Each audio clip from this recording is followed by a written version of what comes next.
Frisco, The Secret History, a podcast.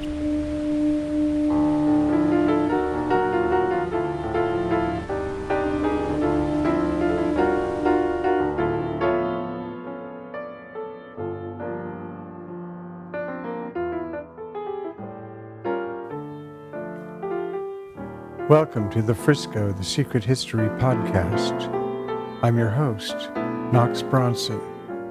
I have a wonderful episode for you today, part one of the Dolly Fine story, one of Frisco's last great madams. Dolly was Frisco's most famous madam in the 1930s. She was tall, blonde, beautiful, always smartly dressed, streetwise, and gangster through and through. She ran an upscale house, made the right payoffs, and took very, very good care of her girls. Eventually, she ran up against the changing culture of the city, and by the end of the decade, she was gone. No one knows for sure where she went, but there were rumors that she had married quite well after getting out of the game. Frisco has celebrated its many madams since the gold rush. Let's name a few. Irene McCready, the first documented Frisco madam in the early gold rush years.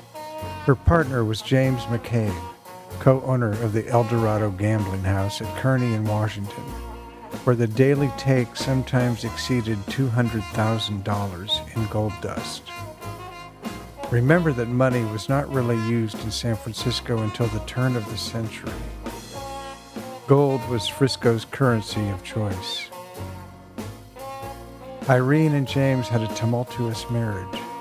One time, when they were on the outs, she lured him over to her place, perhaps with a promise of sex and reconciliation. She drugged his whiskey, and while he was out cold, shaved every square inch of his body. The tall, lithe Toy, with her aristocratic and exotic lily-bound feet, who arrived from China at the age of 21 and set up shop in a shanty in an alley off Clay Street near Kearney. Sometimes there would be a block-long line of men waiting to get into it. The beautiful Arabella Ryan, who became Belle Cora when she married Charles Cora in the Frisco City Jail, where he was being held for murdering United States Marshal William Richardson. Drunk, Richardson had publicly insulted Arabella in the lobby of a Market Street theater in 1855. Charles shot him on the street several days later to defend her honor. I told this story in detail in the Call It Frisco Part 2, Sally Stanford Weighs In episode. Madam Maud Nelson Fair, whose marriage to the illegitimate son of a United States Senator made front-page news in 1893. Jessie Hayman, whom the Grand Duke of the Imperial Russian Empire begged to come with him when he had to return to Russia at the end of his visit to Frisco in the 1890s. She was described as having the figure and face of an empress, with the poise and manner of one as well. Tessie Wall, Frisco's favorite and best-liked madam in the early 1900s, who stood over her ex-husband's dead body in 1917 on Anna Street, an alley between Eddy and Ellis, and exclaimed, "I shot him because I loved him. God damn him." Maud Spencer and Reggie Gamble, who together ran a deluxe bordello on Mason Street. They went up against reformer Reverend Paul Smith as he campaigned to force the city to enforce the Red Light Abatement Act. The Reverend later went on a national tour with a feature film he had produced, The Finger of Justice, which was banned in New York. And when he showed the movie in Philadelphia, the city issued a warrant for his arrest, forcing him to flee in a hurry. He eventually left the ministry, became a car salesman. In later years, he lamented his campaigns against prostitution. You can see the finger of justice at the Frisco The Secret History website.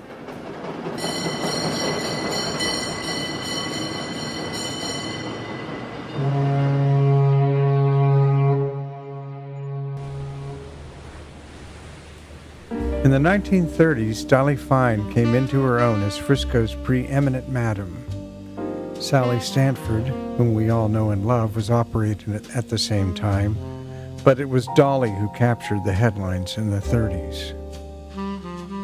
Little is known about Dolly Fine's beginnings. 12 years before she came to the attention of Edwin Atherton and the San Francisco grand jury, Dolly, as a teenager and precocious gangster mole in training, acted as a lookout when her gang committed crimes. In the township of Pacifica, just south of San Francisco on the coast, she worked for smugglers during Prohibition. There are several references to this, but it's unclear what she did for them. Suffice it to say that Dolly knew on which side of the law she stood at a very early age. As the Examiner wrote in 1938, police, probing into the past, dredged up the records of a bandit gang which operated in 1925 and found that Dolly Fine, under a string of aliases, was the mole of that gang. And the 3 men sought yesterday, police asserted, were members of the gang who have stood closely by while Dolly Fine prospered and became the woman in red, keeper of San Francisco's most profitable brothel.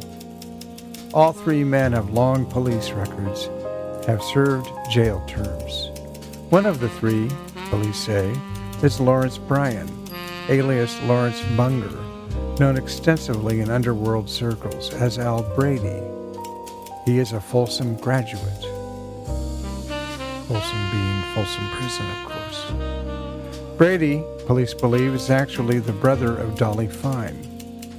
The other 2 were Fred Dutch Fritchen and Irby Hunt. These 3, together with William Melody, who was later shot to death in Chicago, were arrested in 1925 on charges of holding up Dr. Gabor Konigstein, chiropodist, better known as Kingstone, in his office at 101 Post Street.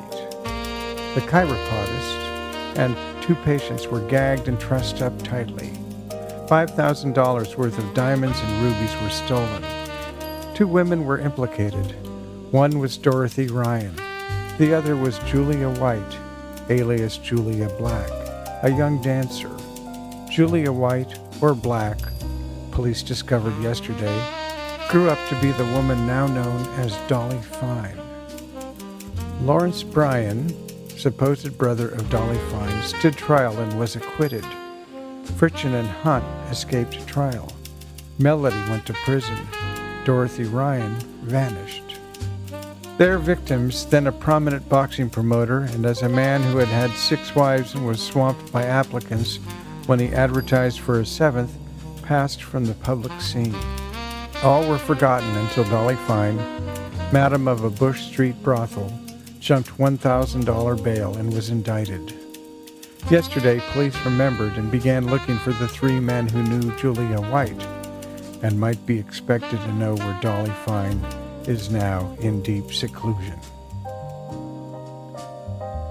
I will discuss Dolly's flight from justice, which made nationwide front-page news in the next episode. The chiropodist, Dr. Konigstein, or Kingstone, was quite a character himself, an only in Frisco type of character, and I will be doing an episode on him at some point.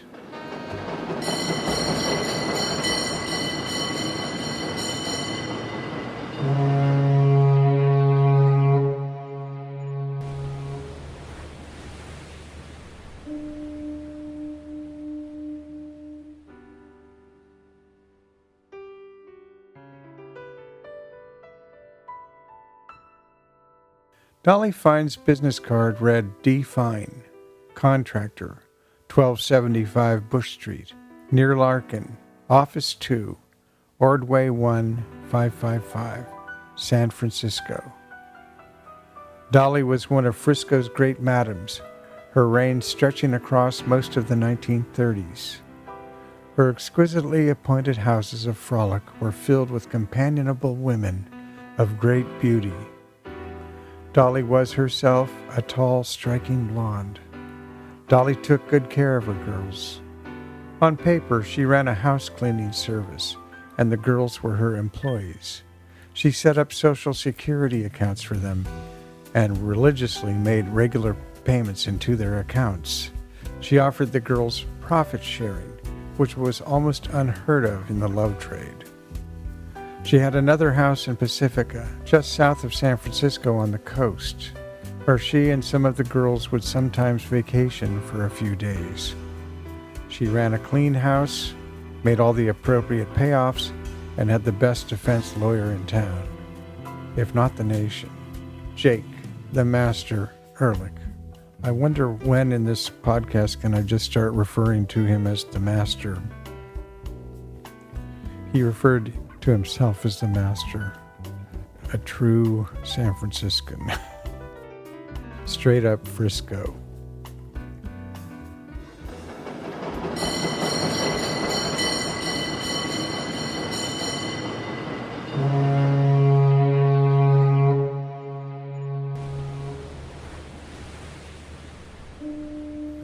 San Francisco had a long history of brotherly and sisterly tolerance for gambling, prostitution, and a vibrant nightlife since the gold rush days. If you haven't listened to my episode, Vice defined San Francisco's DNA at its inception, I recommend it. These episodes are episodic, not serial, so they can be listened to in any order. Since Dolly's reign as a madam was the 1930s, we must talk about the Atherton Report, which shook the city to its core as well. I wrote in the episode, The Hawaiian Princess Who Wanted to Sing, about Alice Kamokilai Kauai Campbell, who ran the Kilokawa Club on Bush Street, home of live music so the princess could sing, and a bounty of accommodating women in hula skirts. When the press got to her in the corridor, she made a suggestion that wound up on page 1 and that ultimately had more effect on the grand jury than anything she'd said inside. San Francisco is on trial, she declared. When the community is not courageous, it must expect vice and crime. When one has to pay for respectability, it does not seem fair. Let all good and patriotic citizens band together, raise $100,000, hire a private investigator, and clean up the city. The little chanteuse from Honolulu had just done the most effective singing of her career. The princess didn't stick around for the fireworks. She suddenly decided to marry her voice coach, a gentleman named Blickfelt, and took off for her native Hawaii. The grand jury report thought it over and got $100,000 with which to hire Edwin Atherton, a former FBI agent and now a private investigator. Atherton knew precisely what to do with $100,000 and a city that was wide open for a practical peeper. I am fairly certain that the princess just wanted the cops and the necessary payouts out of the equation. She did not want anything shut down. The princess had been called into the grand jury after she had called the city's chief of police and asked if she were being charged too much protection money by the police and the McDonough graft machine. Others attribute the hiring of the ex-G-man and his crew to some ill-advised remarks made at a Rotary Club luncheon around the same time. Kurt Gentry wrote in his book, The Madams of San Francisco, the Atherton investigation was touched off one afternoon in November 1935 amidst the seemingly non-combustible surroundings of a Rotary Club luncheon in suburban San Rafael. The speaker was John V. Lewis, Bay Area collector of internal revenue. The chance remarks he dropped were two: that the madam of one San Francisco house of prostitution had attempted to deduct her payoffs to the police as a legitimate operating expense, and that some former policemen, as a result, were not paying income taxes. Humorous little asides. But an alert news reporter picked up the story and began his own investigation. Among other things finding, he said, a police captain who had earned $100,000 from prostitution. The newspapers put on the pressure. Mayor Angelo Rossi, who had come into office in 1931 after James Rolfe was elected governor of California, ordered the district attorney to investigate. Now, everyone in San Francisco had known and boasted for years that the city was wide open and that the police took bribes, wrote local crime reporter Charles Radabaugh in the San Francisco chapter of Robert S. Allen's Our Fair City. For an official to discuss it right out in the open was embarrassing, to say the least. Mr. Lewis's blabbermouthing mushroomed into a face-saving investigation by District Attorney Matthew Brady. Matt wasn't mad at anyone, but he certainly could not be left out holding the bag, as the saying goes. He hired Edwin Atherton, a former G-man, to dig into the situation. Many, however, anticipated a quick surface skimming. District Attorney Brady, without notifying Chief Quinn or the police commission, enlisted Atherton to conduct a secret graft inquiry into the SFPD. Atherton was a handsome former G-man with the open smile of a casket salesman, as one newspaper reported. In rapid succession, Atherton set up posh headquarters in the Keystone Apartments on Nob Hill's west side and began spending the city's money as fast as he could. San Franciscans had a laissez-faire attitude toward prostitution and gambling in the city, but they did not want their noses rubbed in the amount of graft involved to keep the wheels turning. There was a fine line they did not want crossed, or at least of which to be made aware of. Money for sex, okay. Paying the McDonough brothers a large fee for permission to set up shop and making monthly payouts to local beat cops, no. When the amount of graft was ultimately revealed, it shocked the city. This strange revulsion to graft, or at the absence of plausible deniability in their fair city, was what fueled the hiring of Atherton and then his ongoing investigation. Needless to say, any number of civic reformers, like the aforementioned minister, movie producer, and car salesman Paul Smith, elbowed their way into the spotlight to fan the flames of manufactured outrage for personal gain.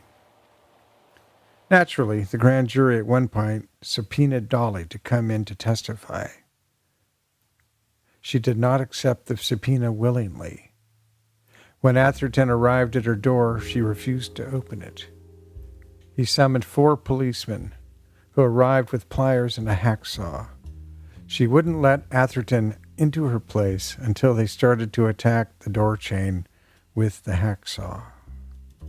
As the Oakland Tribune reported, Dolly Fine, comely blonde, identified by the investigator as keeper of a Bush Street brothel, did not deny any of the purported conversations with Rice and other persons at the McDonough brothers, but said she couldn't remember any of them. She became tearful when asked if she operated a house of prostitution, and refused to answer on the grounds her reply might incriminate and degrade her. The comely brothel keeper, as one paper described her, was no Tessie Wall. A blue-eyed, statuesque blonde in her early 30s, well-groomed and conservatively dressed, she bore little resemblance in either speech or appearance to the wine-guzzling madams of yore. She was not a willing witness. Question: what time do you usually go to bed at night? Answer: well, at different times, any time from 11 to 2 or 3. Question. Anytime business becomes slack? Answer. I don't know what you mean. Question. I mean when there are no patrons coming into the establishment. Answer. I still don't know what you mean. Question. Isn't it a fact for the last year you have been operating a house of prostitution in the city and county of San Francisco? Answer. That question I refuse to answer, sir. Question. The only ground upon which you can refuse to answer, Miss Fine, is upon the grounds of self-incrimination, or that the answer will have a tendency to degrade your character. Answer. That would degrade my character, that's certain. Question. I am going to ask you if you remember this conversation. Madeline. This is Dolly. What's doing? And Madeline said, I had a date. I could have used Lou tonight. Wanted something Chinese. Do you know of anybody I could get? And you said, no, but I'll try to find someone for you. Miss Fine recalled neither this nor any other telephone conversations.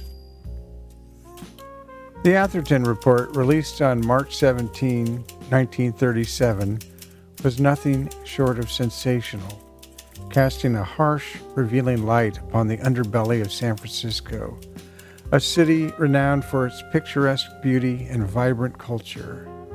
The report detailed a sophisticated and deeply ingrained system of extortion that generated an estimated $1 million annually in payouts to the police, about $30 million today. Not bad for a city of 647,000. The primary sources of this illicit revenue were the city's bordellos and illegal gambling joints. A particularly damning aspect of the Atherton Report was its focus on the McDonough brothers bail bond company. The report identified the McDonoughs as a central pillar of the city's corruption network, labeling them a fountainhead of corruption. Their influence extended far beyond simply posting bail.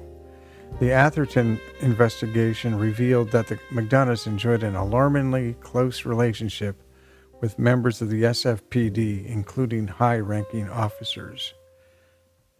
They allegedly received information about upcoming raids, allowing their clients, often involved in organized crime, to evade arrest or minimize the consequences.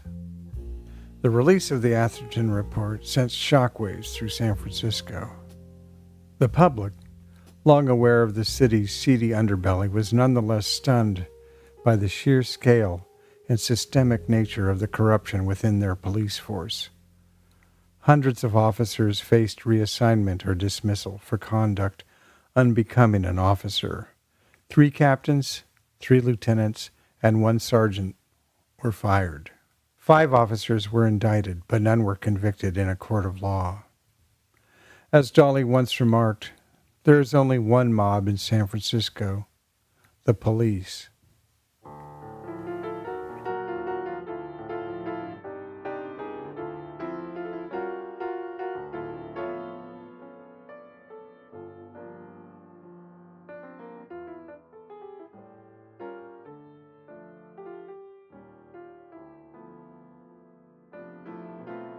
Dolly survived the grand jury, but clearly there had been a sea change in the official view of Frisco Vice.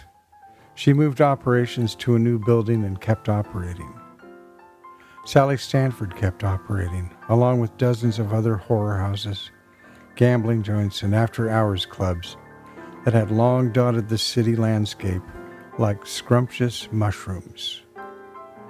In his wonderful memoir, A Life in My Hands, attorney Jake Ehrlich, may I say the master?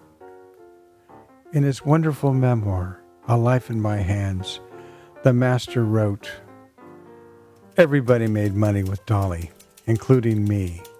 As I have said, Dolly was one of those who came to me when the McDonough heat really began to get hot under her business career. She asked me for an evaluation of the situation, and I told her that there was no more situation, that Vice was through in San Francisco. She then asked me what to do, and I told her to fold her sheets and blankets and fade away.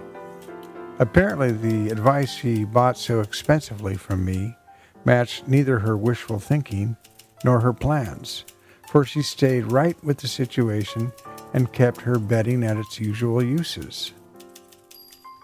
Even when she was called to testify before the grand jury, she wasn't too perturbed, although I explained to her that the best she could get as a result of such an invitation was an unpleasant and unprofitable draw. And there were other possibilities of an even uglier nature if she should make the not uncommon feminine mistake of verbally fudging a bit while under oath. Blithely, she appeared before the jurors, clad in a chic outfit and wearing a demure smile. There is no question but what Dolly was lovely and had splendid taste in clothes. There is also no question but what her calling was well known to one and all, which made her coy disclaimers about knowledge of certain seamy things a little hard for the jurors to take. When they asked her about the times when her business became slack, she just didn't know what they meant and said it in just those words. Questioned about her patrons, she was baffled at the meaning of this word in connection with her. She was equally disingenuous in respect to all embarrassing questions. But she hadn't fooled anyone, and when her responses and attitude were reported in the newspapers, the weight of official and public opinion began to stack against her. I said she hadn't fooled anyone, but now that I think about it, I have to admit that I am wrong. She fooled herself. As intelligent a woman as she was, she had accepted the courtroom defeats of Atherton and the rain check given her by the grand jury as proofs that the status was going to remain pretty quo in San Francisco, particularly if time gave her a little leeway. Atherton turned in his final report in May of 1937, picked up his terminal paycheck, plus a generous dollop of money to cover an underestimated budget for information, and departed the city by the Golden Gate forever. The investigator's final report was on the melancholy side. He admitted that he had accomplished little and blamed, among others, the mayor. In making the statement that this investigation was not supported by public officials, I have Mayor Rossi in mind. He also felt the grand jury, which hired him, had not been constant in its love for him. The investigation, in his hindsight estimate, had a synthetic beginning and was unwanted by any large proportion of the public. When the reporters saw him off to Los Angeles at the Southern Pacific Depot, they asked if he thought he'd done any good in San Francisco. Dolefully, he shook his head. "It'll all wind up a whitewash," he said, thus documenting himself as a regulation bad loser and managing to cast vague aspersion upon the innocence of Ludolf and the others who were vindicated by due process, juror unanimity, and Ehrlichian eloquence. This refers to some of the policemen who were found acquitted after indictment. The press and some of the less prescient of the politicians took the attitude that $100,000 worth of nothing had been accomplished, and even the far-flung Saturday Evening Post said that from the perspective of the city of brotherly love, it was quite clear that San Francisco didn't want to be cleaned up. One of the few really concerned persons who was convinced of all this chatter was my client Dolly. Despite a somewhat cloudy condition in the climate of San Francisco's nightlife, Dolly closed her moderately pretentious place at 555 Hyde Street. "It's really alive at 555, as some unknown cab driver poet put it, and took a 5-year lease on a more elegant establishment at 1275 Bush Street, a few blocks west of the fated Camokilla Club. Blithely, She invested $20,000 in furnishings, and before long was doing an earth-shaking business. If a record of 6 courtesy arrests in the next 6 months is any criterion. Fines levied for all 6 pinches totaled $75. I should mention that when I began studying this part of this San Francisco history 50 years ago, an old newsman told me that the bordellos had to be raided periodically so it would look like they were doing something about vice. They would get warned so they could get the men out of there. They'd haul the madam and a few of the girls down to the Hall of Justice. Some fines would be paid. At least one newspaper photographer would get one of the girls to hike up her skirt and snap a few pictures. These pictures would be slipped into a pile the next morning at the San Francisco Examiner, so that when Bill Wren, the editor, who was Bones Remmer's natural enemy, went through the pile of pictures for that day's editions, he would have a couple of pinup shots to break the monotony. It was all part of the game. And that happened over and over again. Okay, back to the master. But on April 24th, 1938, her roof fell in. I was at the Beverly Wilshire in Los Angeles at the time and had just retired when my telephone rang. It was Dolly's voice, but I could sense the presence of others at her end of the line from her first words onward. "I'm in trouble, Jake. Deep trouble. You've been arrested, and it's for more than just the usual things?" "Right. Will you represent me?" "Of course I would," I replied, and gave her the age-old litany of the defense attorney. "Have nothing at all to say until you see me. Make bond, smile prettily, but silently at the press, and then make yourself scarce to one and all. I'll see you as soon as I can."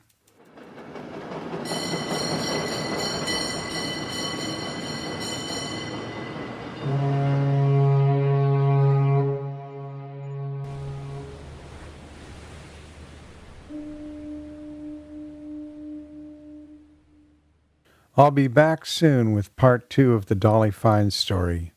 Her arrest for corrupting the morals of minors, her flight from prosecution, the nationwide hunt for Dolly, the headlines, her dramatic return to face trial, and Jake Ehrlich's masterful moves that ultimately saved her from 8 felony convictions. Frisco, The Secret History, is a listener-supported podcast. Main episodes will always be free. Our website is www.friscothesecrethistory.com. Visit the website for transcripts and show notes. Paid tier members, starting at as little as $5 a month, will receive bonus episodes and other perks of membership. There is a $1 tier, but that will simply give you ad-free episodes when I get some advertisers. If you enjoy the podcast, please tell your friends about it, especially those who enjoy San Francisco or true crime history. Word of mouth is the absolute best means of promotion for any creative endeavor in this world of algorithms and the ceaseless barrage of ads, notifications, and appeals on every digital platform. If you are aware of some particular aspect of San Francisco history in the 30s and 40s you would like me to research or have a story to tell, please let me know. Once again, I'm your host, Knox Bronson. Thank you for listening. Until next time, please get a little crazy and call it Frisco.